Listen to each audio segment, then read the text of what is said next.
we're still sailing aboard the Disney Treasure.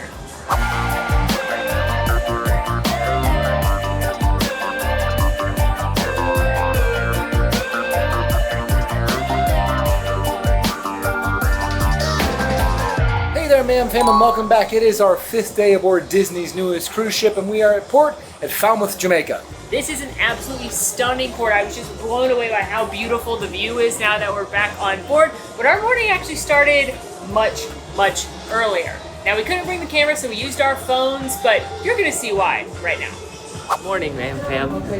It's some ungodly hour. 8:10 for the record. Ungodly. I don't get up this early. I don't know why it didn't dawn on either of us until yesterday that January 1st is the day after New Year's Eve and it's our earliest excursion, but I think it'll be worth it. Today's excursion is called Horseback Riding and Beach Break, and it was $108 per person. This was booked by our travel agent through Disney, which always makes me feel good because even though it's owned and operated by a third party, Disney has vetted it to ensure the top quality of the company and experience. One thing to note is that there is an age and weight limit, and they will make you stand on a scale to verify the weight limit as for the comfort of the horses. Alan? Yes, Molly. Have you ever ridden a horse? Once. Very long time ago. I thought you had done this more than one time. I don't really have like a single. Well, are you excited to ride a horse? Yeah. Hey, Molly, same question. Young and what is he? You ridden a horse? Have I ridden a horse? I have ridden hundreds of horses. I had 2 horses. Hundreds of horses. Hundreds, probably. Seriously. I rode horses and showed horses competitively for over a decade. So we're very different. So it has been one of my New Year's resolutions for many years to ride horses again, and I fail every time. So we are starting 2025 well. Also, we're in Falmouth, Jamaica today. Go ahead. Falmouth, Jamaica. Falmouth? Is that how you'd say it? That's how I'd say it. Falmouth. I said it like, watch your foul mouth. It's probably not pronounced like that. And I'm very excited to do this because I did an excursion similar to this in Mexico when I was a youth. And if I read the description right, we're gonna take a little ride, like in a vehicle. Then we're gonna get on horses, we're gonna ride on the beach, and then we could even go on the horses in the water. Very, very excited.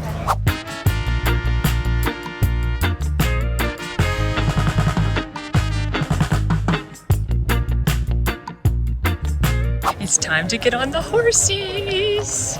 Look at these little horses. They look so happy. Also, we're gonna get wet, so we got these cool water shoes. Oh yeah, can't wait to be on a horse in the ocean. Yeah, definitely won't get blisters from these sweet bad boys. We're ready. There's the horses. I haven't been on a horse in like 10, 5, 7. It's been a long time. It's like riding a bike. I'm not worried. I'm excited. For me, it's been far longer and I have far less experience. You got this. Yeah, I'm not nervous. I'm excited. Currently, we're waiting to get picked for our horses. Yeah. It feels like a dog show. Like they just keep pointing and being like, you, here. They're obviously aligning like size of person and size of horse. Missy? Hi, Missy. I don't see nobody go there. Sarge. That sergeant right there, you know? Hi, Sarge. Are you happy? I'm so happy. This is Missy. That's Missy, and this is Sarge. Yep.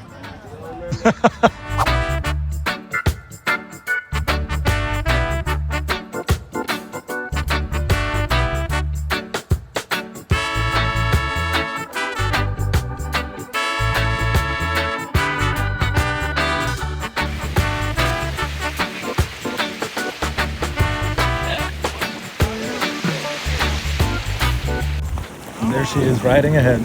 Look at her go. She asked if she could go faster, and they said yes. Hello. Oh, like that? Is that a good spot? Come on, I guess you're better in this. There it is, yeah. Come over here. This is Shorty. It is Shorty. She's in... He's not short though. No, not short. He's my jet ski. I normally hate getting wet, so but I will do it with horses. You'll make an exception. I will make an exception with a horse.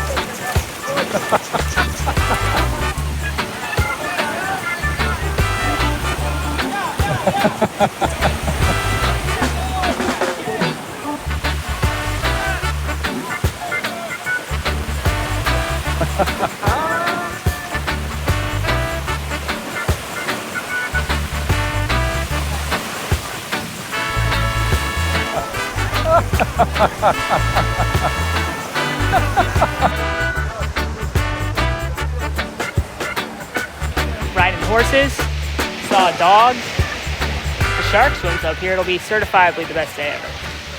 Also, my horse in the water was named Shorty, and the guide, Mike, has been awesome because he said he knew he could tell I rode horses, so he's let me go a little faster. And he said, give me the reins when we went in the water. And he was on Missy, that's Missy. And I was on a horse named Shorty, and he just took the reins, so I was just holding on just to the mane. And Missy and Shorty, we went on a journey together, and it was awesome. Just waiting on Alan's horse to get called.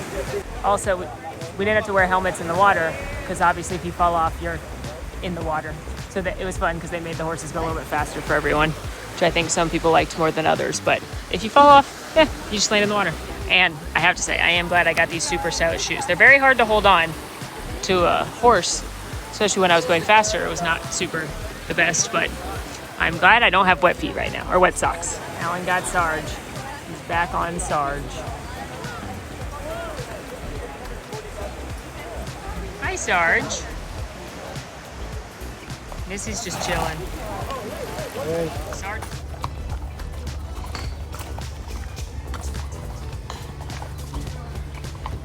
And there's Sarge still doing his thing.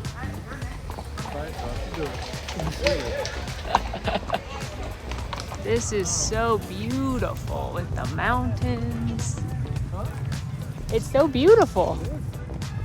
That was so fun. Did you have a good time? I had the best time. Fantastic. Shout out to Mike, Yes. our guide, who Mike, who let Molly ride his favorite horse. yeah, his girl Missy, and he let me go fast. He did. He did. Obviously, I had fun. Alan, did you have fun? I had a blast. Listen, Sarge and I, we have an understanding. We're very similar. Yeah. Would you recommend this even if you didn't like horses? Or like, obviously I'm gonna vote team horses. Yeah, I think even if you don't know how to ride, this is enough of an approachable experience with knowledgeable guides and you'll feel comfortable after a while. And it's beautiful. Yes. It's beautiful around here. That's true. Now that we're back, we got our things out of our locker, which was $10 to rent. And there's a little snack bar if you want to get soda, Gatorade, Red Stripe, cocktails, as well as Jamaican beef patties. So we got Red Stripes because it feels right, Gatorades, and a beef patty. But I do like that they've got some Jamaican sodas here as well. And then there is merchandise you can check out, as well as they did have one of their guides had a professional camera, and he took some pictures if you'd like to purchase those.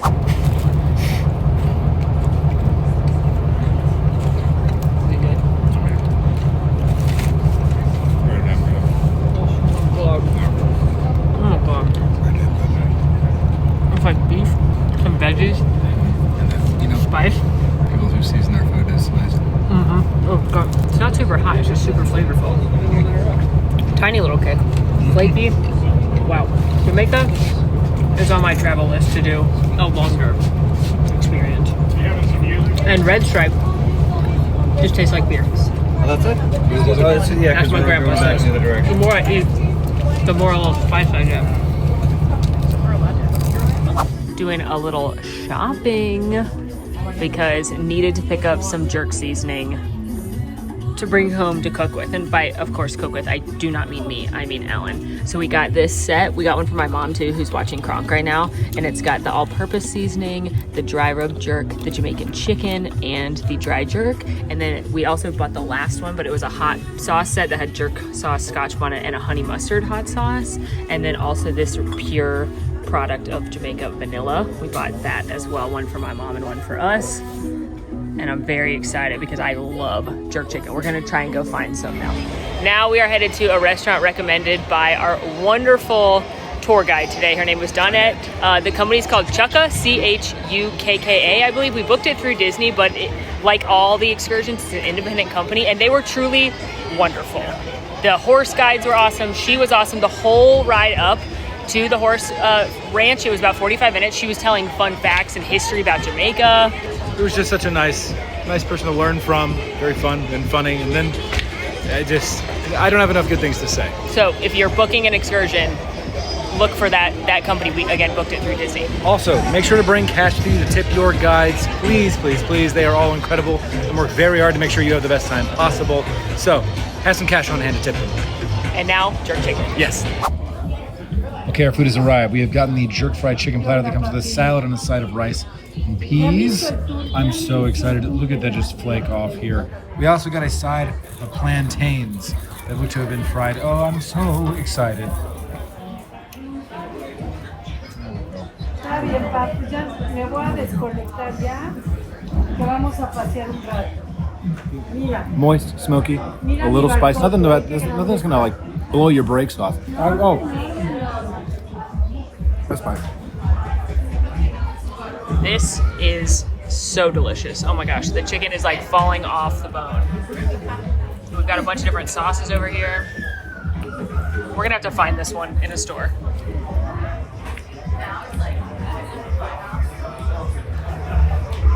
Very good. Pretty good? It says very hot, and it definitely has heat, but it has flavor to it. Delicious. Also jumping into these plantains.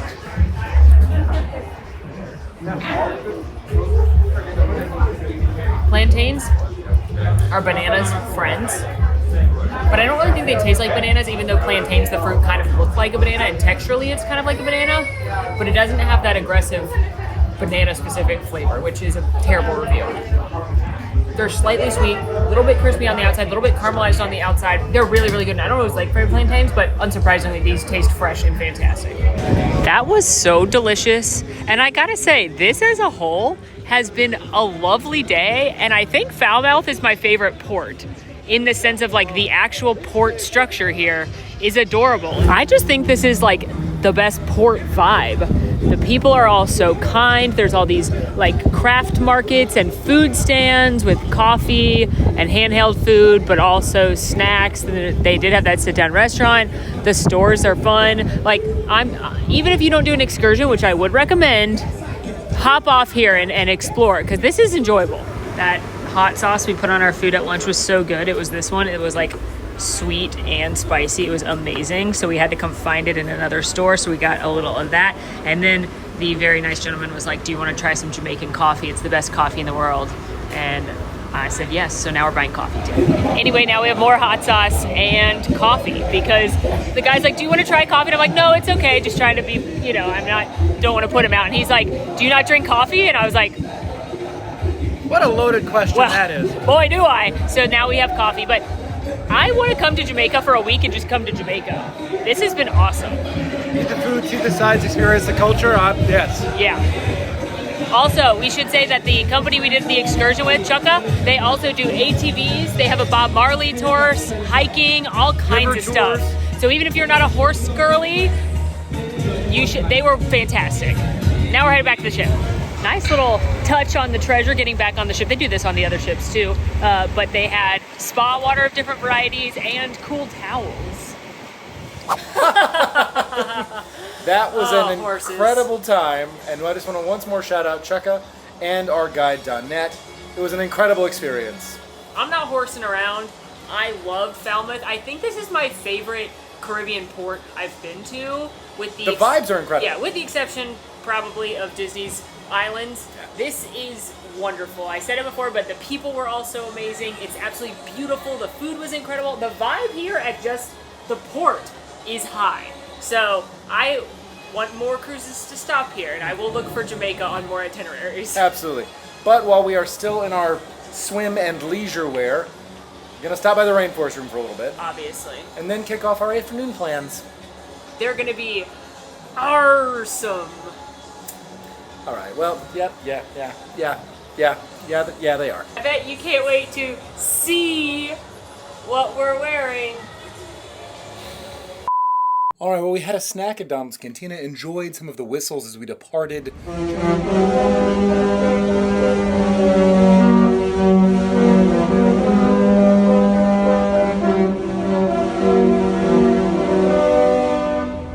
And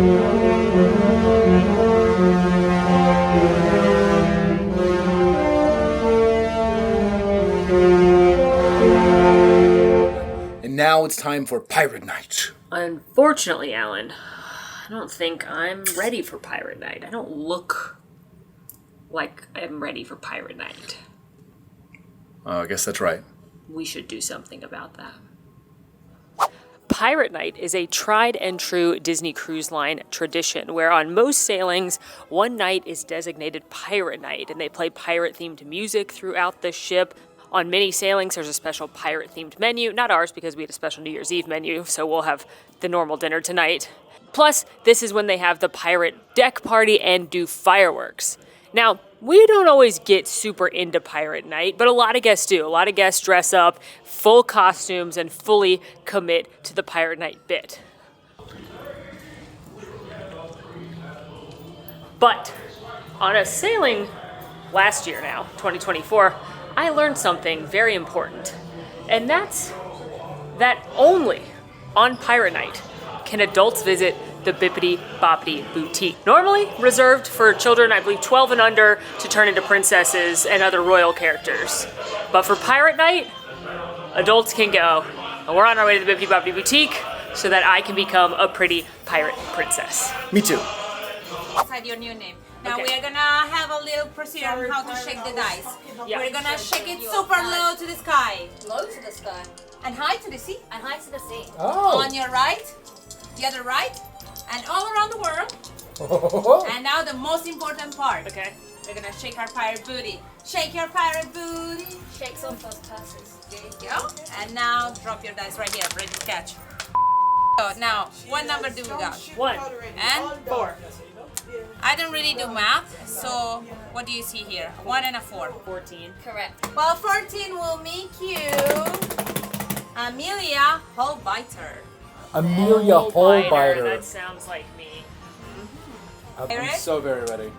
Awesome. So low to the sky, high to the sea, right, other right, all around the world, and shake your pirate booty. With great pleasure. There you go. 55 both ways. Well, I haven't quite tell you the rules. Oh no. Oh dear. No double, no 7, no snake eyes. Or you're gonna walk the plank. See, that's not great. I don't love that. No? I don't love that. I'll give you another It's chance. confusing to have two of the same. I agree. Yeah, I know. Ooh. Whoa! 14 or 41? I think you two do belong in the same crew. I would agree. Depend on what he chooses. I'll go upside. I'll go upside down. I'll say Okay. 41. 41, so not the same crew. Well, 41 will make you Mark Backscratcher. Mark. There you go. You're gonna.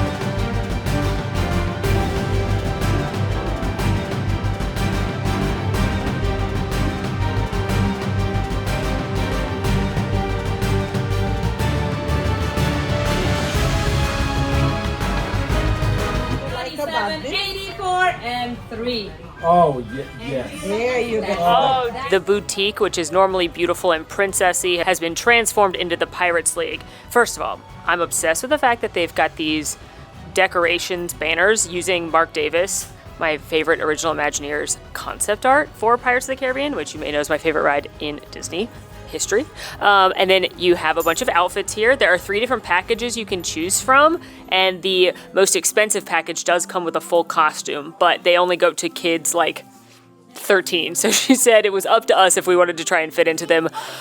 I don't think that's a good idea, but there is the middle grade package, which comes with a vest. It's reversible, as well as a sash and some other accessories. And then there is a package that just comes with accessories. Alan and I both picked the middle grade package. Avast, mateys, we be ready to plunder. This do be looking better. I do be looking like a pirate. Hello. We Hi. got piratized. We did. This is Lawrence. This is Davis, named Yeah. after Mark Davis. This is Lawrence because he looks like a Lawrence. I could see that. Yeah. That was fun. That was great. It didn't take very long. No. They make it a spectacle. You get a new pirate name. We got a sword. I got a cut. I have black eyes and a beard. This is the second time I've worn a beard recently. Yeah, but this is a new year. This is a new year. The count starts over. Wow. And now we're gonna go to the most piratey themed place to get a pre-dinner beverage. Arr! Avast. You know, we're headed to Skipper Society, but now that I stop and think about it, Hoax Barbary is literally named for a pirate. Also, Periscope Pub is on the sea. It's underwater. There's a lot of pirate-themed places to be, but we, mateys, will be drinking with the skippers. That's right, we are headed to Skipper Society, which is themed after the world-famous Jungle Cruise. And this on the EMS Empress, because, you know, every single boat in the Jungle Cruise has a name, and this is the EMS Empress. Fun fact, the EMS Empress is named after the Ems, which is the river that this ship, the Disney Treasure, was built on. Now, that's not the only Easter egg hidden throughout Skipper Society. There are very many. If you want to hear about more of those, check out our first video on the Disney Treasure, our media cruise. We were able to scour through some of the details, but here are some of our favorites. Throughout the two parrot-themed booths, you're going to see a lot of telegrams between different folks from SEA, which is the Fictional Society of Explorers and Adventurers, that features all kinds of Disney lore and attractions around the world. But my favorite of those telegraphs is to Dr. Alberta Falls, who's inherited the Jungle Navigation Company from her father, Dr. Albert Falls, from which also the famous Schweitzer Falls is named after. And there is a telegraph to her thanking her for her expedition and saying that he's somewhat of a showman himself and he might take some of her ideas and bring them back to his business. And it's signed WD, which made me cry a little bit because that's Walt Disney. Now, in this one single corner of Skipper Society, there is an old-timey radio, and if you sit in one chair directly in front of that radio, you will be able to hear the music from the Jungle Cruise cues. And this is the only spot within this entire little lounge area where you can hear that. The sign behind the bar is very funny and full of Skipper-style humor, but the bar itself is designed to look like the canopy on the famous Jungle Cruise boats. And a detail I didn't notice until last night is that the light fixtures look like little jungle skipper hats. And in the booth on the other side of Skipper Society, there are two oars with the numbers 55 and 71 at the end of those. Those are reference to the years that Disneyland and Walt Disney World theme parks opened. Disneyland being 1955, and Walt Disney World in Orlando, Florida opened in 1971. I also love the background here on the stage where the band will play, because if you look closely and you're familiar with Jungle Cruise the ride, you're going to see characters or animals from the ride. You've got the gorillas that invade the camp. They always make them in-laws joke. You've got the hippos. Quick, nobody look like a marble. You've got the boa constrictor in the tree. They might develop a crush on you. You've got the tiger from the cave, and then you've got the elephant from the bathing pool, but feel free to take pictures. They all have their trunks on.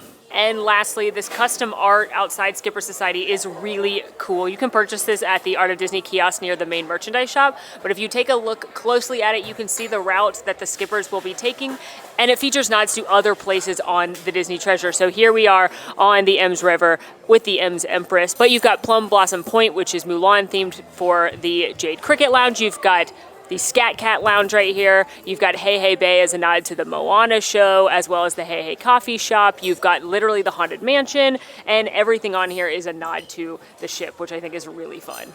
Truly, in my former life, I was destined to be a skipper.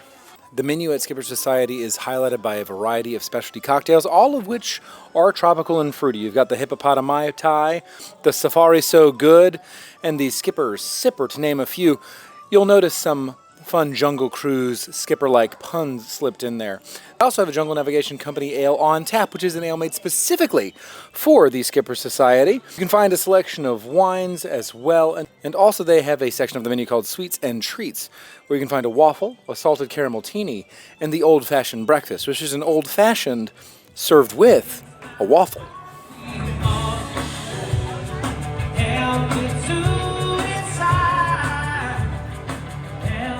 Now, I thought that sounded waffly good, so while being serenaded by the Doublooners, one of the wonderful live music acts on board, I ordered the old-fashioned breakfast. This is an old-fashioned made with Old Forester statement and barrel-aged maple, orange bitters, bourbon sugar, and is served with peppered bacon and a waffle. I asked if I could swap the original classic waffle for the apple cinnamon waffle, and boy am I glad I did. These waffles are excellent to begin with, very good consistency, but the apple cinnamon added a little bit something unique, special, not too sweet, Very delicious. Would recommend that one over the original. The cocktail itself is a pretty good old-fashioned. It's a little on the sweeter side for my personal preference because of that maple, but it does remind you of breakfast, and it's smoked and overall a fun drink. Would be a good old-fashioned to start with, methinks, mateys. If you're not sure you like an old-fashioned, perhaps you start plundering this one. Yeah, if you want to plunder your drink, that's the good one to plunder. I plundered the Jungle Navigation Company Ale, which is described as a mild herbal spice hop aroma and malty flavor profile featuring notes of caramel, toffee, and nuts. And you know what, folks? That is spot on the money. It had a very light spice. It didn't taste super hoppy. It was an easy drinking beer that tasted like beer plus some nice mulled spices. Overall, I really enjoy Skipper Society. I love the theme and nods to the classic attraction. Plus, they have fun live music and trivia and other activities there, so definitely a spot worth checking out on the Tresh. Our rotational dining for this evening is Worlds of Marvel. This is the second night's dinner show. The first one we opted to skip because we had, well, Enchanté. But it is the same show that happens on the Disney Wish, and it is Avengers Quantum Encounter, starring Ant-Man, the Wasp, Spider-Man, Captain America, and Miss Marvel. Tonight's dinner show is called Marvel's Celebration of Heroes, Groot Remix, and it, as the name would suggest, features Groot and Rocket. We got to see this on our media preview sailing, but I am excited to come back to Worlds of Marvel and experience it again, because you know what? The groovy tunes of Guardians of the Galaxy are something worth listening to. As always, mateys, we will not be filming our reviews live. Yes, we be forced to walk the plank because we be annoying other dinner guests. But we will save all of our information in our noggins and in our phones so we can review the food in the future. Avast! What's a phone? It's this device right here. It's treasure. Oh. It's a magical treasure. It's like a compass and a spyglass. Oh, that is treasure. And like a... Always keeps going. Like a map. All in one, matey. Wow. You gotta get one. The menu fit for a hero starts with the appetizers, such as the heirloom tomato caprese and the ahi tuna poke. There's a couple of salads, like the dill lemon marinated shrimp salad, soups from the kettle, such as a lobster bisque. And then we'll move into the entrees with things like the Dijon herb-crusted rack of lamb and the beef Wellington, which Alan had our first time here, and it was actually quite tasty. You've also got some lighter notes and then desserts, such as the celebration cake or the Marvel Sundae. The bread service was 6-grain country bread with caramelized onion dipping sauce. And I have to tell you, the bread was fine. What really shines here is the caramelized onion dipping sauce. It's a little bit creamy. It has that nice depth of onion flavor. I enjoyed it. Well, what's all this about? Hello, Rocket. We're in the middle of a celebration dinner here in our ship. Ah, you call that a ship? And what are you celebrating? We are celebrating the heroes who keep us all safe. Well, He prefers to be called Star-Lord. I prefer to call him something that I can't say in front of Groot. Do you remember the one we like this, which is the truffle? This is not the music the algorithm chose. For my appetizer, I got the porcini sacchetti pasta, which is porcini mushrooms, Swiss and fontina cheese, garlic, and a thyme prosecco wine sauce. Honestly, I got these because I felt like they might be similar to my beloved Percet pasta at Animator's Palette on the other Disney ships. These were very mushroomy, which I love, but not everyone enjoys them, so just know you have to like mushrooms to have this dish. The sauce was a basic but tasty cream sauce, and honestly, I wish there was more sauce on the plate. These are easily the best thing I've ever had at either iteration of Worlds of Marvel, but I do still like the classic Percets better. Alan says he likes these more, though. Davis said squawk. For my appetizer, once more, I got the Malaysian chicken satay because it was so good on the media cruise. I wanted to have it again just to see if it was still as good. This is made with keycap manis, coconut rice, cucumber, and a roasted peanut dipping sauce. You know what? Some things are good every time, and this is one of those. It had a nice peanut flavor. The chicken itself was cooked well, a little smoky, moist, and not overcooked. I think the peanut sauce was awesome, and I do really love the vinegar cucumbers because they add a little bit of extra acidity to the dish. I once again got the iceberg wedge salad, which is topped with feta cheese, Kalamata olives, cucumbers, red and yellow grape tomatoes, and a yogurt mint lemon dressing. This is a good wedge salad. I love the briny punch from the olives and those big chunks of creamy feta. Basically, it's like a wedge salad met a Greek salad, and I'm a fan.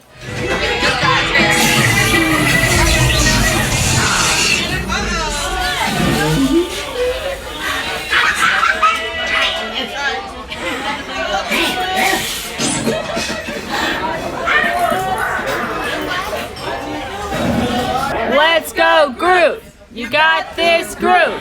Let's go, Groot. You got this, Groot. Let's go, Groot. You got go, Groot. Let's go, Groot! You got this, Groot! Let's go, Groot! Let's go, Groot. Let's go, Groot. Yeah!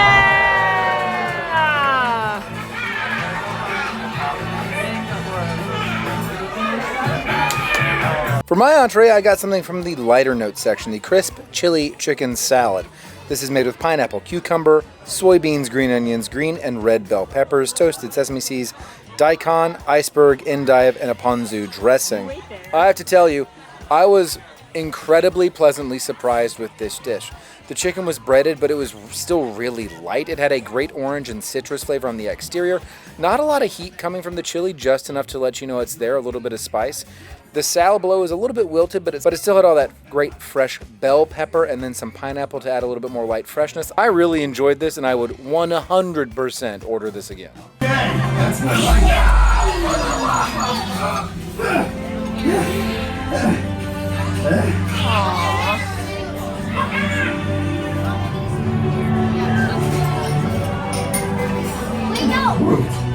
You did all this for me. It was a double pasta kind of night for me because for my entree I picked the linguine nero. This was topped with garlic shrimp, Malabar spinach, roasted grape tomatoes, and Parmesan Reggiano, which was brought to me by Parmesan Bay, aka John, our wonderful assistant server. This was decidedly fine. The shrimp was cooked well, it had a mild tomato sauce. I think it was also a little undersauced, and I wish that they had been a little bit heavier on olive oil and some of those Italian spices. Felt underseasoned to me. Overall, this was basic if you want a pasta dish, but not my favorite. Next time I come back to Worlds of Marvel for this show, I would be ordering the beef Wellington Alan had on the preview cruise. For my dessert, I picked up the double blueberry cheesecake. This is blueberry cheesecake with a lemon short crust and a blueberry glaze over top. I've got to be honest, this didn't really hit for me. It tasted like blueberry yogurt. That's actually not right. It tasted like blueberry Go-Gurt. You know, that yogurt that's in a tube from when you were a kid? Yeah, that's what it tasted like on the inside. The outside blueberry glaze was very jammy and added some texture to it. It wasn't good texture, but it did add texture to it. And the lemon shortbread underneath was also fine and added some nice citrus elements to it. I would not get this again. But there is hope on the dessert menu, and it is called the Orchard Peach Tart. This is an almond peach tart topped with a vanilla sauce and dulce de leche ice cream. This, to me, was one of the best rotational desserts I've had on a Disney cruise ship. I loved this. It was light, fresh peaches. I loved the creamy vanilla sauce, broken up by the cool texture of the ice cream. It wasn't too sweet. It was just enough. I really, really enjoyed this one.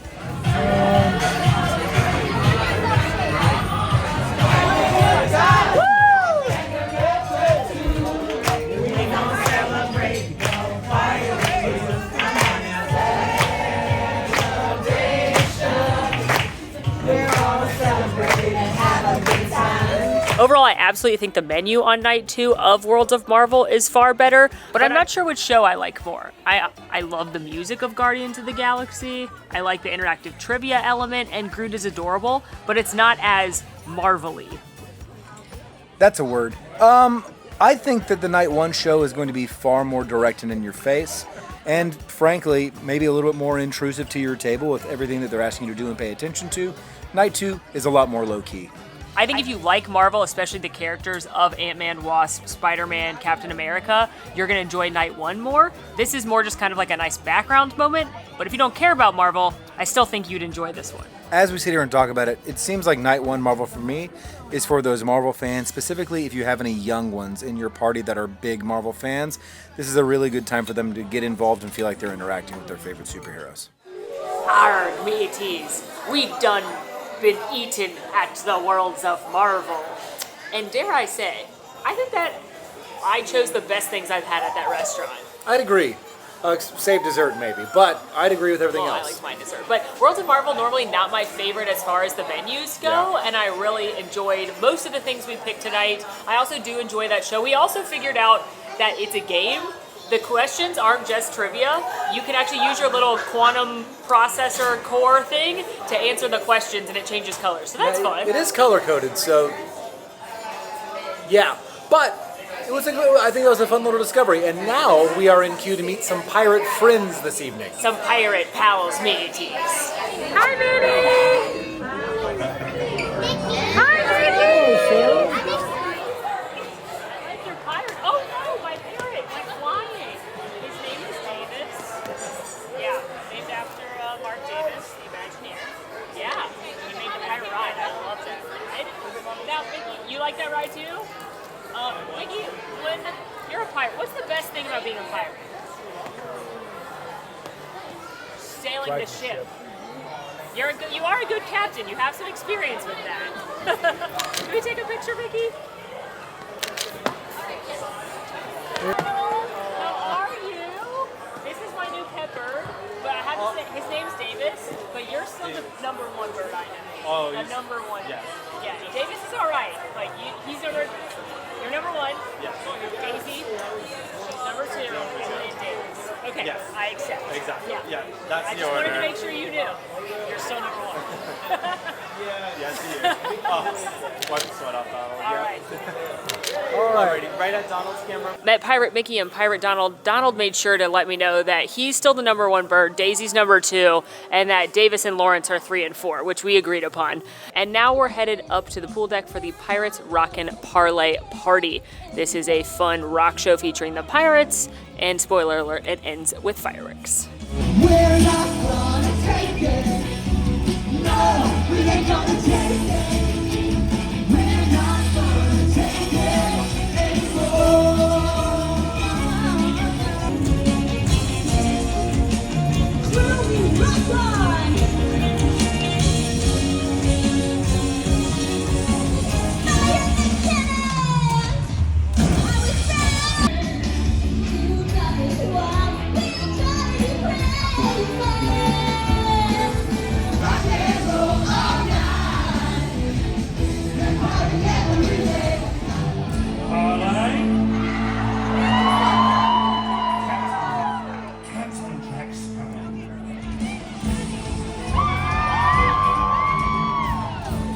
Yo ho! Yo ho! Yo ho! A pirate's not for me!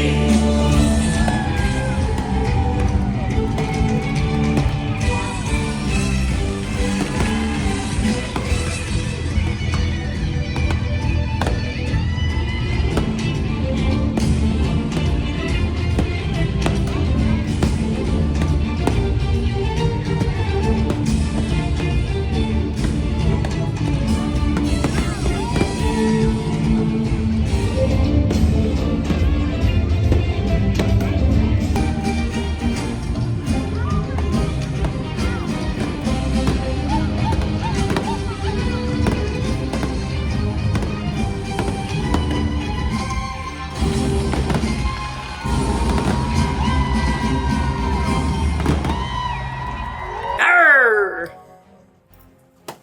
That's it. That's all I had to say. All right, well, that was good.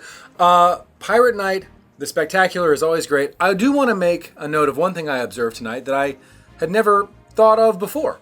The band that is playing live throughout the entire show does not stop when the fireworks begin. In fact, they provide the entire backing soundtrack live for the fireworks that are shot off the boat. That's impressive. Yeah, because they have to keep in time with the fireworks. Like their timing has to be impeccable because the fireworks are in time to the pirate score. They're awesome. Yeah, so shout out to the musicians on the stage. That's awesome. I can't believe I haven't noticed that before. It's probably because we normally stand up on 12, closer for the best view of the fireworks. But this time we stood down on 11, where the deck party was happening, for a different angle. I think both are good. It just kind of depends if you want a closer view of the show or a closer view of the fireworks. But both were fun. It was really fun to see, like, the fireworks shooting off from the funnel. I agree. And I do really like that show. That is I don't know if that's my favorite iteration of Pirate Night, because on the Magic of Wonder, Mickey flies across Mickey the flies deck. across the deck. But it's still a Pirate very Night's cool awesome. and fun Pirate Night. You should always participate in Pirate Night. It's a blast. And I would follow Captain Red. Yeah, I would join that's- her crew. That's fair. But in the meantime, we are going to head to bed for the evening. It will be, just a couple hours for us, but for you, it's going to be pretty instantaneous. Tomorrow we have another day at sea, so we will see you there. Yes, time to go to bed. Yeah. Avast, mateys! All right. Good night. Good morning. Hey everybody, it's our second day at sea. We already hit the gym this morning. Now we're headed up to Marceline Market to grab a late breakfast and see where the day takes us. Marceline Market is the buffet style restaurant on the Treasure. They have this on the Wish as well, or it would be similar to Cabanas on the other ships. In our first Treasure video, we did a full breakdown of all the different stations, as well as there's tons of cute Easter eggs in here because each little section is themed to a different character. Like we're in the Pinocchio section, or there is a Beauty and the Beast section, Rapunzel, Ratatouille. It's super, super cute. I really enjoy this restaurant.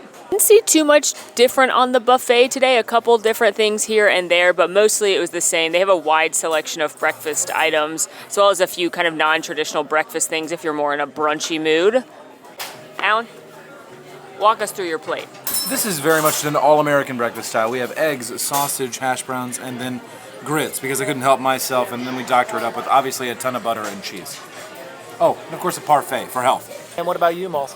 First of all, Joffrey's Coffee at Sea. You love to see it. Second of all, also, did they serve at Palo? I asked, and I was very excited. But Palo has a different blend. That's not the point. For my food, I got sausage. I got another one of the quiches. This is a different flavor they didn't have the other day. This one is blue cheese and spinach, so I'm excited to try that. A strawberry smoothie, and a classic Mickey waffle, for which I have been warming the butter.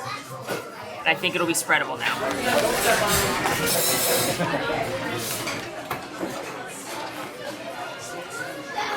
Not a bad. Now, one thing I want to say is that especially on sea days, you need to pack your patient pants because while it was pretty quick at the stations, it took us a while to find a seat. So just, as always, patient pants. I'm very excited to try this. Blue cheese. I've never had blue cheese in a quiche. Very good. A little funky. But of course, a good day at sea begins with a classic M-I-C-K-A-E-Y.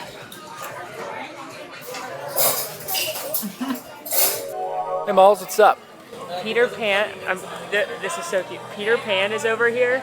He's playing hide and seek with a bunch of little kids. He found one. And I'm getting dramatic because, like, it's just, he just appeared. Now he's playing with a bunch of little girls. And, like, I'm imagining how cool it would have been to be a little kid and, like, playing hide and seek with Peter Pan on the ship. One, no flying. And the second one has to be somewhere on this level. Oh, of course, you need some pictures. Okay, so somewhere on this level. You ready? Right. Go. 1, 2, and 20. Yay. Here I come. Ooh, oh, they're good at this game. Very good.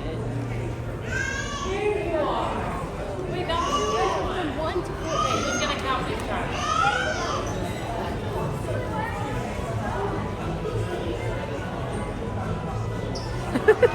After a tasty bit of breakfast, we are headed to Hey Hey Cafe because as much as I love the coffee at the buffet, there's nothing quite like a specialty coffee. Hey Hey Cafe is one of the 3 specific coffee bars on the Disney Treasure. The first is the Cove Cafe in the adult section, then you have Jade Cricket Lounge and Hey Hey Cafe.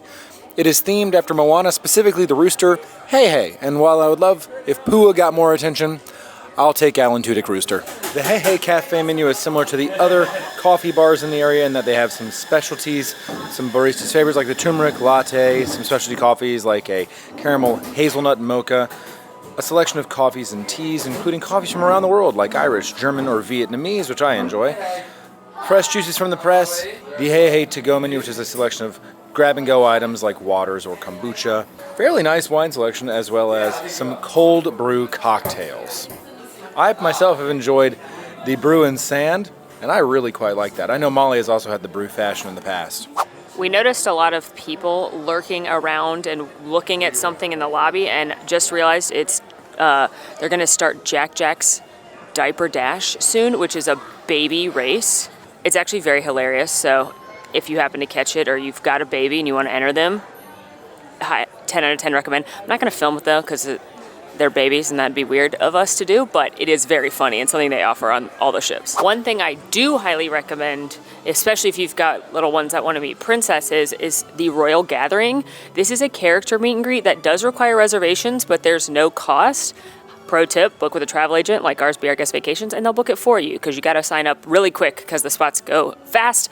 But they will have like 4 to 5 princesses in a row. You'll have a reserved time and you can meet a bunch of characters at once. We saw it happening earlier this morning and it was Princess Jasmine, Rapunzel, Princess Tiana, Moana, and Belle.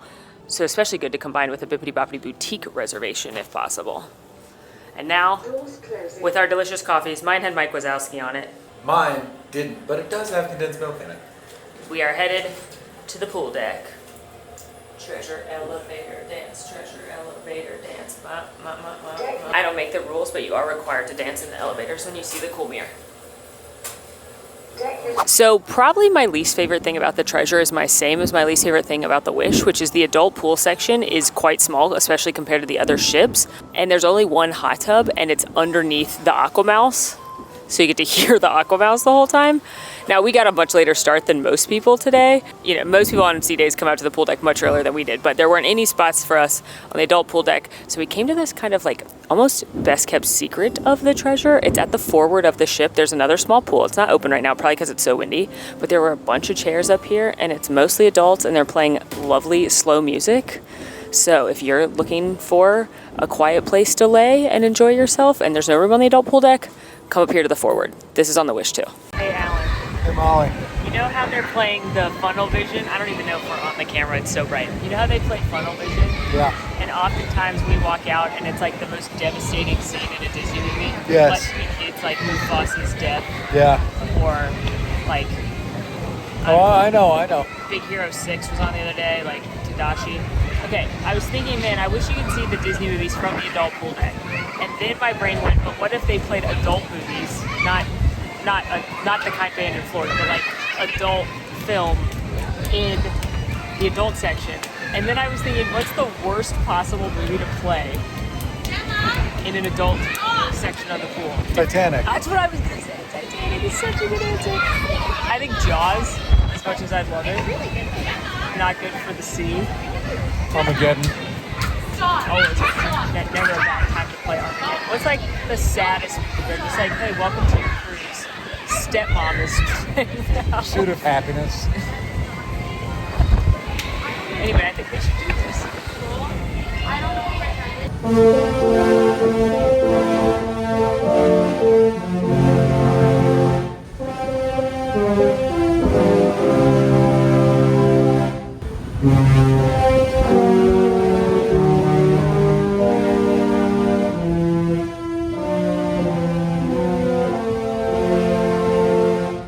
Spent some wonderful time luxuriating outside. We ended up scoring one of those round chairs that was perfectly positioned to hear the ship blow some of its whistles at noon. Not gonna lie to you, I took a little bit of a siesta while listening to my very relaxing podcast about murder.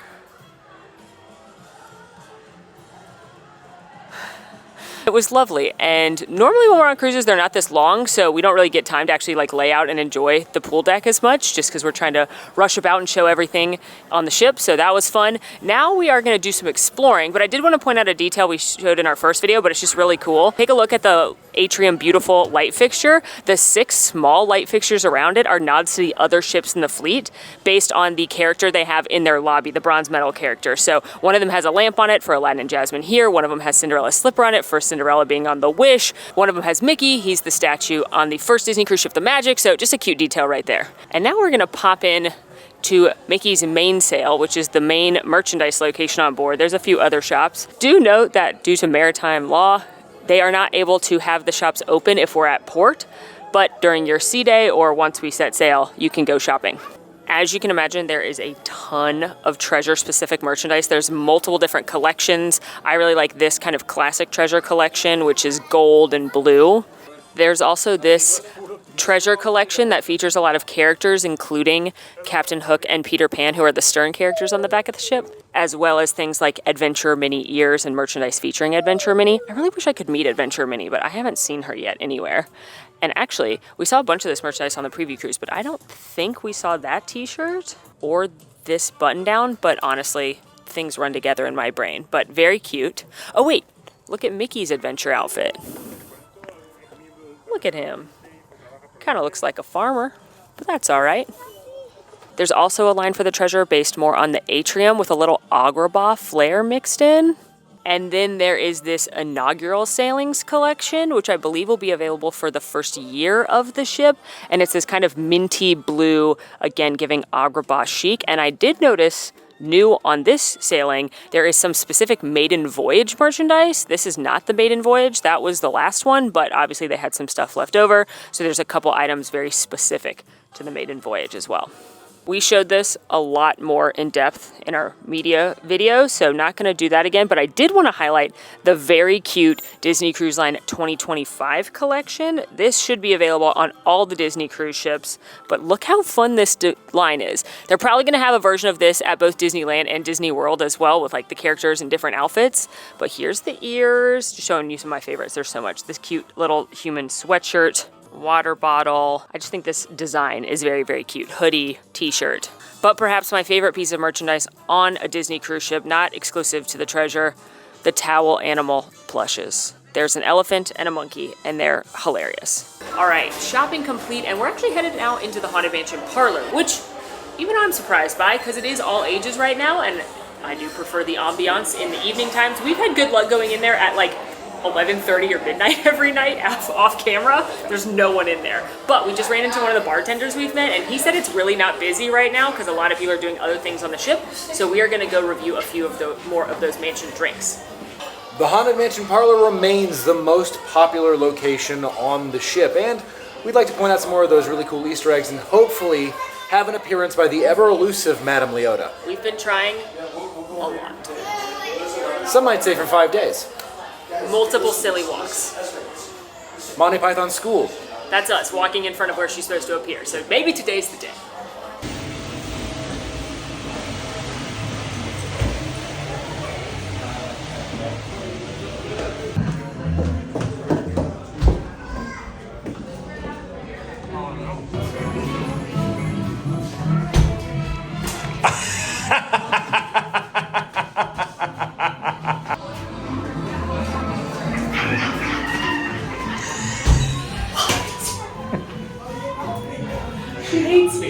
Now, just as a note, because you know you're going to want to go here, some of the best times we found just kind of popping in and talking to the bartenders throughout our sailing, definitely late at night. If you're a night person coming in the last hour, we have literally had it to ourselves at a couple points. So that was great. Being a night gremlin does pay off. During the shows, if you're not interested in seeing one of the big theater performances that are in the Walt Disney Theater, like they're about to do Beauty and the Beast right now as a matinee performance, I think that's part of the reason it's not very busy in there. That's a really good time to see it. Or during the dinner services, because that's where most people are. Just keep in mind, again, all ages until 9 o'clock. After that, it is adults only. And it seems to be busiest right when they first open around noon. And then again in the kind of between dinner and showtime. And then again right after dinner. This is where Leota's supposed to appear. We have yet to see her. But maybe today shall be the day. But it didn't work this time. Maybe when we leave. Here we go.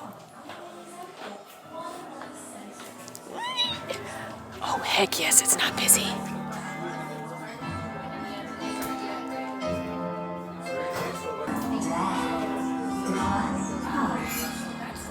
Yes, queen. Oh, she's singing.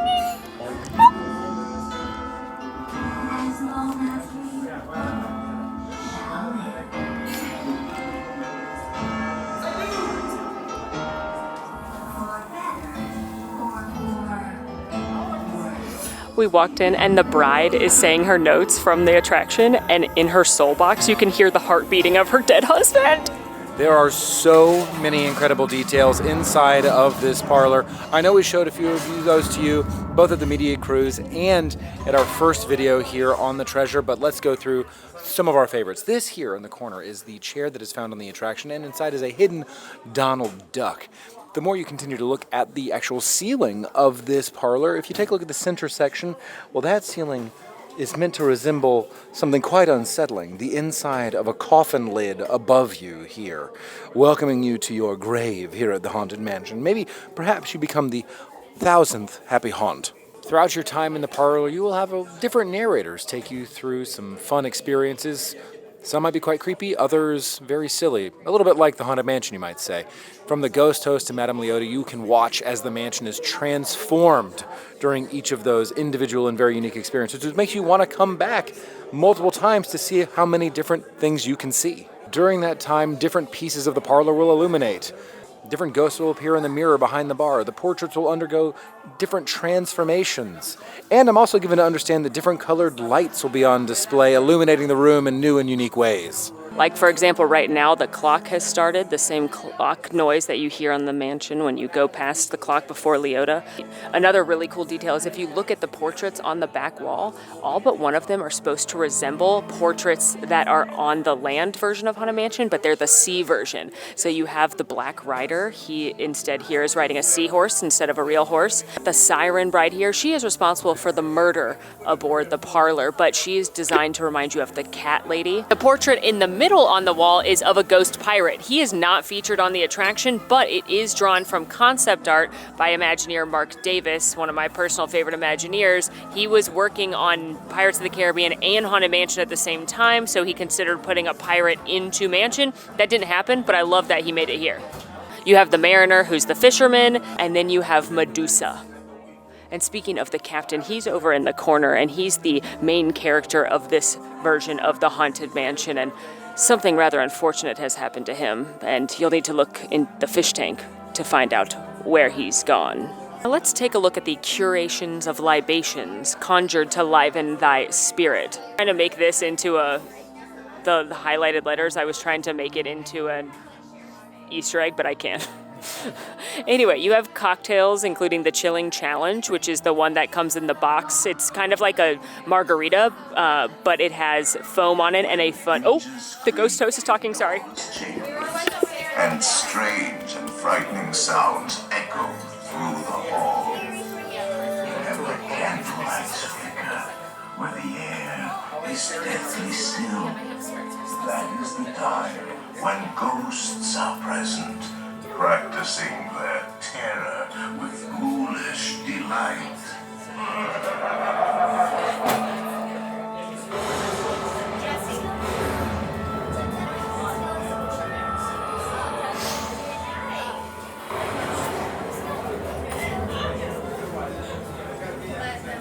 All right, I'm just perpetually distracted in here because cool things always happen. For the cocktail menu, you have the Chilling Challenge, which is the one that's served in a box and it has some cool effects to it. It's kind of like a margarita. You've also got things like the Happily Never After, which is a sweet Grey Goose, almost martini style beverage. 2 drinks that come in souvenir cups. The Final Vow, which is a mezcal drink, spicy margarita-esque. That comes in the Siren... Oh, the ghosts. That comes in the Siren Bride cup. And then you have the Last Catch, which is Old Forester Statement based, and that is served in a Mariner souvenir mug. You also have a 0 proof cocktail here with the Sympathetic Libations. And then if you turn the menu like this and you perform the task at hand, filling in the words to the Chilling Challenge here, it will reveal the secret menu drink. We had the secret menu drink on the preview cruise, and it was a cocktail I've drank. Wouldn't recommend it, and you don't get to keep the cool cup, although it is served in a very cool way. Additionally, they do have some wines, beers. These are both signature beers just made for the Haunted Mansion Parlour. Oh, more ghosts. You have a pale ale and an IPA, and then there's also a full spirit-free menu right here with a couple of different things, including the Hatbox Ghost Sipper, which comes with your choice of specialty soda that they made just for the mansion. But y'all, I'm gonna hit you with the #1 pro tip. This is a bar. They can make other cocktails. It's not, they can't do like frozen things or anything too fancy, but like those are all spirits. And I mean the alcohol kind, not the ghost kind. You can get a martini, you can get an old fashioned, you can get a classic cocktail, which is honestly, if you like a good cocktail, what I recommend, but we're still gonna review some of the specialty ones to see if we can find a favorite. Now, if you don't want the souvenir cups, you can do that. They'll be served in a normal glass, and they cost $15 each, as opposed to their $50 or $60 cost if you do want the souvenir mug. I'm having the Last Catch. This is normally served in the Mariner's glass. This is made with Old Forester Statesman, Monin Rose, mango and marigold, lime and pineapple juices. Molly is going to be enjoying the Final Vow, which will be served in the Siren Bride's cup. This is made with Código Artisanal Mezcal, Amaretto, strawberry, mango, lime juice, and hot sauce.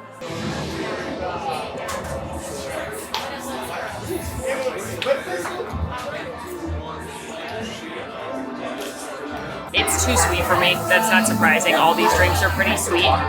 It's also quite tart, which is the only thing I'm enjoying is the fact that the tartness is curbing the sweetness. And you can taste a little bit of hot sauce, but I can't taste any smokiness from the mezcal, which is what I want when I get mezcal. I want that smoky flavor, and it mostly just tastes like juice.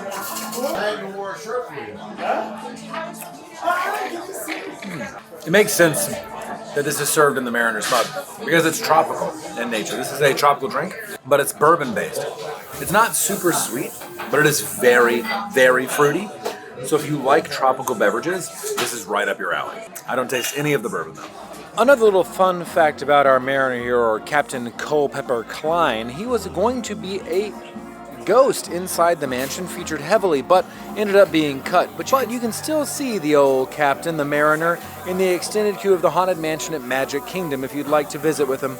I'm sure he'd love some friends. Look at that very friendly face. Sorry, Culpepper, we're gonna put you over here. I'm sorry, can I have a moment? No?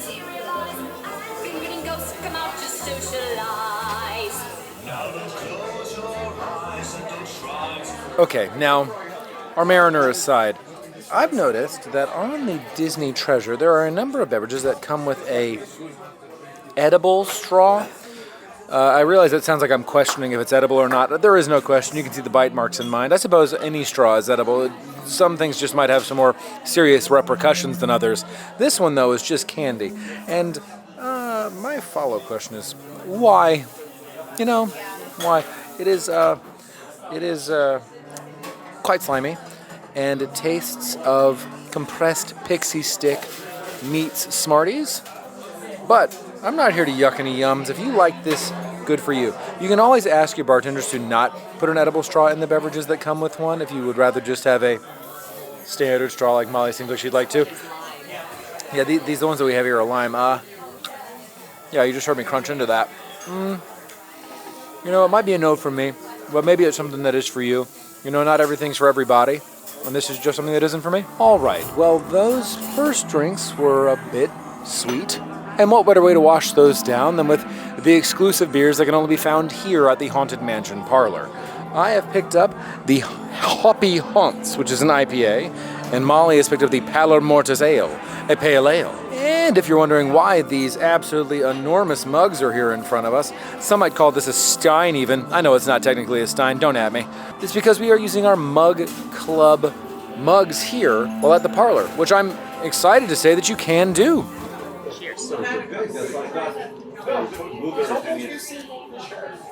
It's pretty good.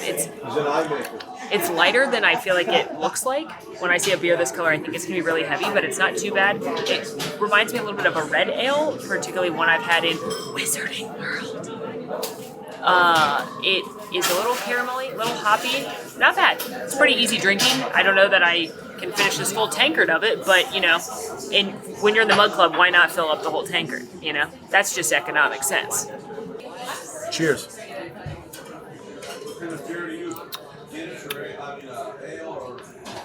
This is a really nice light IPA. Just a little hoppy.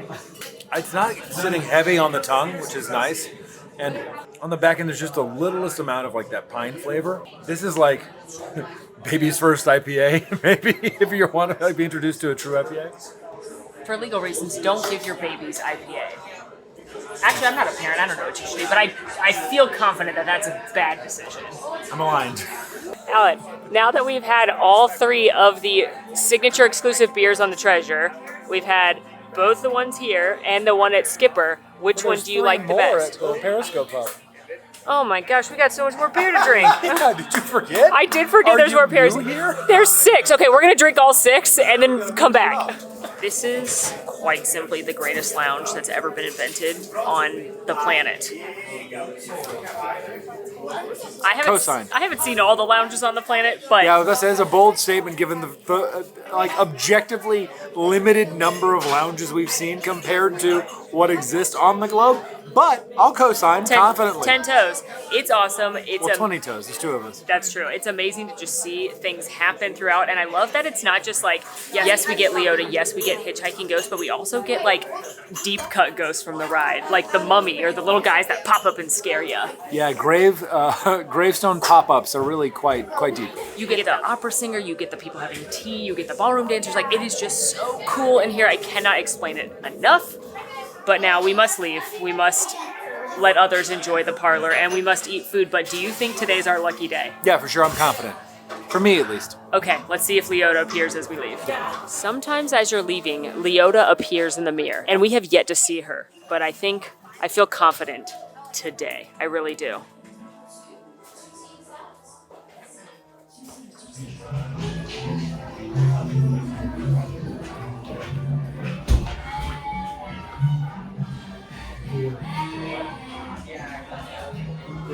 After our stop in the Haunted Mansion Parlour, we have gone to Mickey and Friends Festival of Foods. This is the Deck 11 cafeteria-style food situation with different food stands. In it you have Donald's Cantina, which is a cantina where you can grab some Mexican-style food. Daisy's Pizza Pies, where, as the name would suggest, you can pick up some pizza pies. Mickey's Smokestack Barbecue, where you can grab some barbecue if you so wish.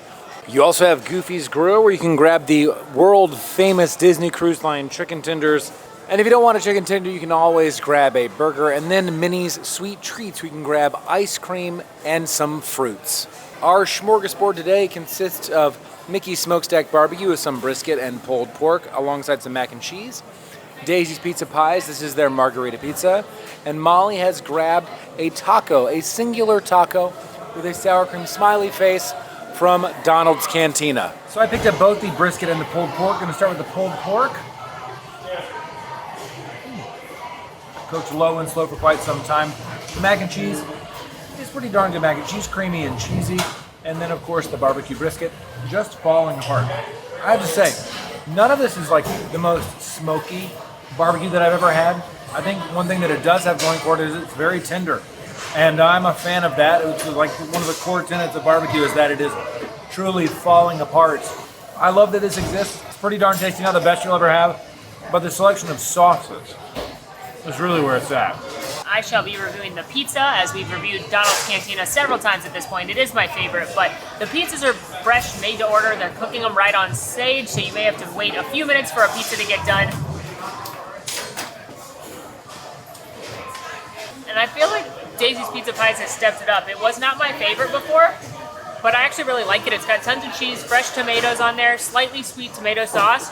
Obviously it's not as good as like Palo, but for pizza and it's open late, it's pretty tasty. Delicious eats consumed. Gonna go luxuriate at the Rainforest Room for a little bit while Alan reviews a video for us. But I wanted to point out this shop right here. It's called Dory's Forget-Me-Nots, and it has some of the same merchandise as Mickey's main sale, but this is also where you can get a lot of really cool t-shirts that they don't have elsewhere, including Skipper Society and Haunted Mansion Parlour t-shirts, plus some cute treasure-specific ones. Hello! If you couldn't tell by our outfits, it's evening time aboard the Treasure, and we are headed to get a pre-dinner cocktail at the Rose. The Beauty and the Beast themed lounge on deck 12 and is also the entrance to both Enchanté and Palo. It is very elegant and beautiful, and excited to have a drink there before we go to Mexico. Yes, we're having dinner at Plaza de Coco this evening. But before that, let's go check out the Rose. The entryway of the adult dining area is lined with beautiful portraits of some of your favorite characters from Beauty and the Beast. And Alan, I gotta ask you. Yeah? You were turned into an object. What do you think you would be turned into? A household object. Wow. I'd probably be another stove. A stove? Yeah. Like the scary stove. Except I wouldn't be scary. I'd just be a stove. Yeah. A grill, maybe. Ooh. What about you? What do you think you'd be? I like the idea of being something like Madame Wardrobe and helping the trapped princess get dressed in pretty outfits like Barbie, or maybe like the coffee maker. Oh, yeah. And as you enter the Rose, of course, you are greeted by this beautiful golden rose itself. Now, while there isn't a hard and fast dress code at the Rose like there is at Enchanté or Palo, it is an elevated atmosphere, so I don't know if I'd come here and say swimwear, tank tops, sandals, and the like. The Rose does have a few signature cocktails, including its namesake, the Rose, which is a pricey cocktail, but a beautiful presentation and quite tasty. I had it on the Wish, as well as a nice robust wine and champagne list. And then of course it is a bar, so you can have them craft up any cocktail you might enjoy. I was very excited that they had something available from the sommelier bin tonight. They didn't the other night, but this is when you are basically asking for a mystery glass of wine, and it's when they've opened nice bottles of wine and champagne that aren't going to keep. They want to make sure they're able to sell them to guests, but they don't sell them for full price. It's $13 no matter what glass you're getting. Mine tonight just so happened to be a sparkling rosé that's normally $19 a glass, so saved a few dollars there. But you could really luck out and get like a $50+ glass of wine for $13. So it's kind of fun if you're a wine drinker. And I picked up the Mrs. T. This is made with Selvaray White, Absolute Pear Vodka, Green Mango Peach Tea, and Pommery Pop Rose. I did try this on the Wish. Oh goodness, it had to be well over a year ago. And I don't remember being served in this beautiful of a vessel, although the vessel it was in was quite nice. But I'm very excited to dive into this, one of the signature beverages here at the Rose. Look at her, looks like Mrs. Potts and Chip, but just glass and quite fancy. This was a very tasty glass of sparkling rosé. It definitely had the distinct rosé flavor without being too sweet, a little bit dry. And mostly I just think the sommelier bin is a fun way to try possibly a new glass of wine you wouldn't otherwise get to enjoy. The Mrs. T is just as I remember it. In the peach, the pear, and mango, there's a light bit of fruit flavor. Mostly what I taste is a floral tea that has the fruit on the back end. It reminds me of one of my favorite hot teas I used to drink growing up and can still find today if I look hard enough. Just in an alcoholic version, more grown up and more refined. I really enjoyed this drink. I didn't think I would upon first ordering it. I recall that years ago, but I really enjoy this drink and I think it is definitely worth a try. First of all, the background music right now, Circle of Life. Absolutely bangs. But second of all, I wanted to bring us in here real quick prior to going down to dinner, because it's like basically the only corner of the ship we haven't shared besides like the kids clubs, which some of these are kids clubs. Vibe, I want to say is preteens, and I think Edge is up here too, which is like teens. I'm not the content creator to explain that, but one, there's this very cool mural. The Hideaway, that's for the teens. Edge is on different ships. There's also this area up here called the Hero Zone, where they have like squash. This is for everyone, and they have like cornhole, foosball, basketball, all kinds of sports things to do. So just know that this is here too. Back once again in Santa Cecilia at Plaza de Coco, but tonight it is Dia de los Muertos. So we are joining the Rivera family after they prepared for Dia de los Muertos on the actual night and the celebration honoring their ancestors and their family. Taking a look at the Night 2 menu here at Plaza de Coco, the appetizers start with things like Hector's sweet shrimp cocktail and a beef birria empanada. You've got a couple of salads as well as 2 soups, including a chipotle black bean soup. Moving on to your platos principales, we have Ernesto de la Cruz's grilled seafood and tomato rice, a pan-seared adobo spiced sea bass, and a toasted quinoa bowl. As always, there are lighter notes, including a grilled orange and lime marinated flank steak salad. And then looking at our postres or desserts, you have a Sunrise Spectacular chocolate cake, Grand Central Station pecan tart, and the winner from our last visit here, the cappuccino creme brulee cheesecake. And just like on night 1, your meal starts with some chips and salsa for your bread service.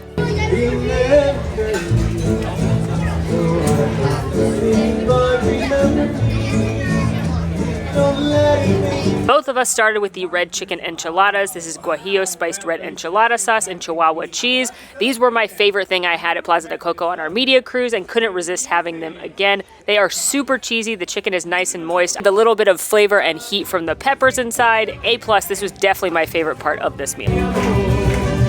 You make me un poco loco, the way you keep me guessing. I'm nodding and I'm yesing. I'll count it as a blessing. And I picked up the chilled avocado soup. This is made with goat cheese, cilantro, serrano chili, and ricotta salata.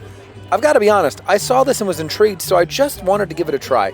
And I liked all the flavors, and I thought it was a very refreshing cold soup. Yes, it is a cold soup. Very cilantro forward, and the goat cheese adds some creaminess, but it is perhaps one of the most odd eating experiences I've ever had. I've had cold soup before, but this one felt more like, I guess the best way I can describe it is it's salad dressing of some variety. I enjoyed it, but it was just an interesting eating experience.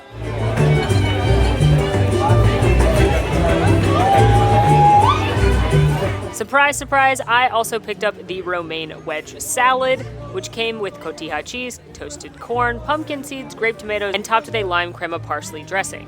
Not gonna lie to you, it definitely did not have pumpkin seeds on it. It was fresh though, tons of that cotija cheese, loved the little burst from the tomatoes. I do prefer the night one wedge at Plaza de Coco because of the dressing, but this is still a solid salad choice.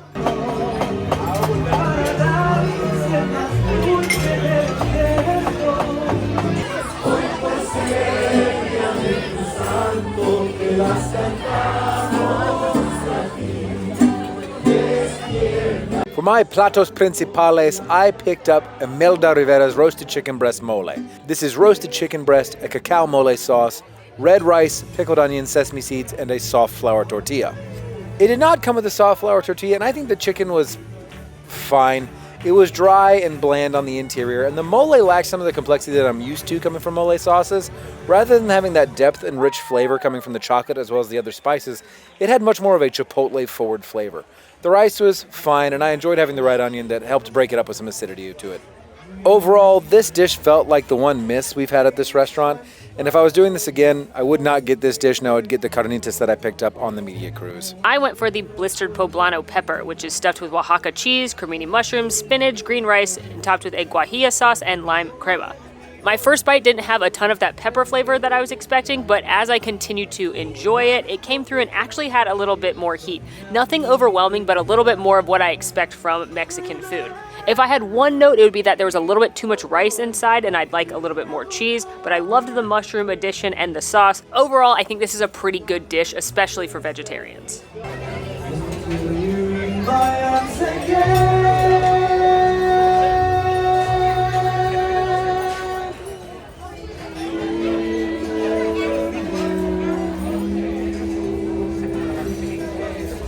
And for my dessert, I picked up Hector Rivera's sundae. This is dulce de leche ice cream, banana bread, cinnamon fried tortilla, and whipped cream.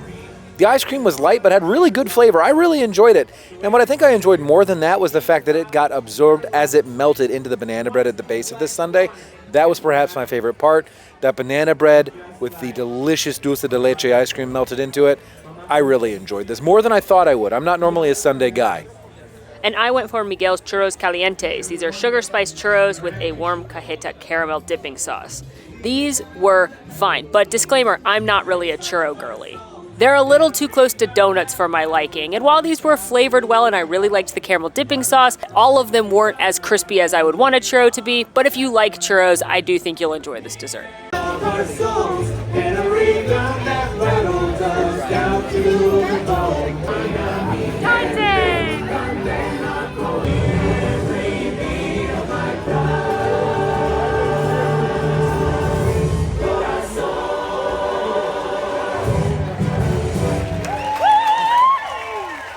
All right, well, that was night 2 of Plaza de Coco.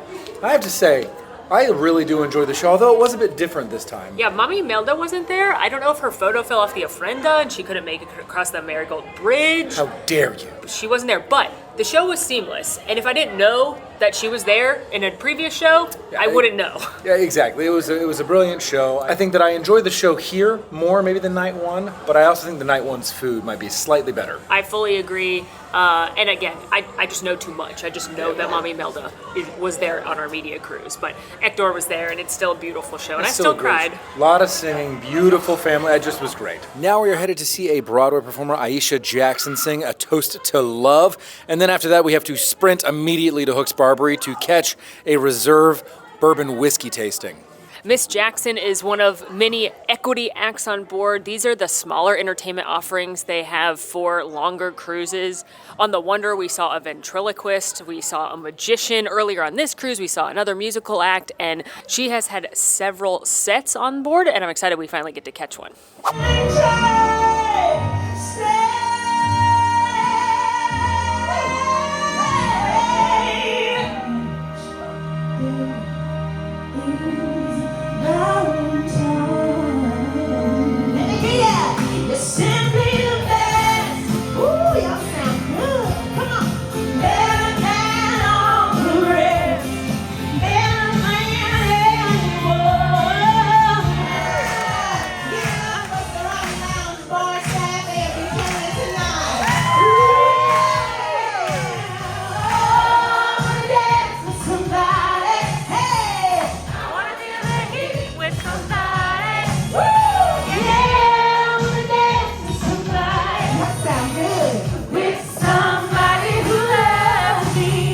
that was such a fun time. She's incredibly talented. Okay, and up next we are headed to Hook's Barbary for the Reserve Bourbon Whiskey tasting.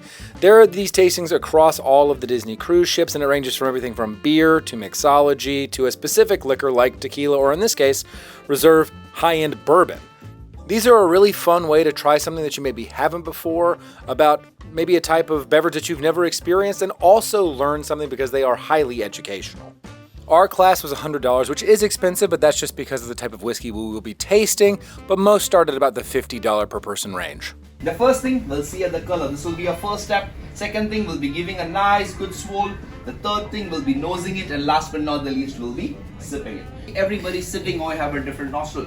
Towards the right might be more stronger, towards the left might be less strong. What happens if we get the glass right in between? We'll never know the difference between left and right. But once you start doing it left, and once you start doing it right, you'll definitely get different notes. One side will be totally sharp, spicy. The other side will be more sweeter, more floral. Oh, geez. Get away, get your right nostril. There'll be lots of rich notes on this one.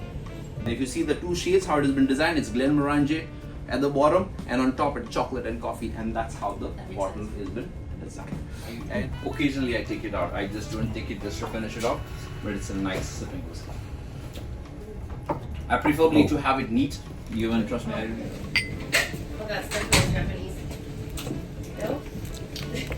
Oh, she's different.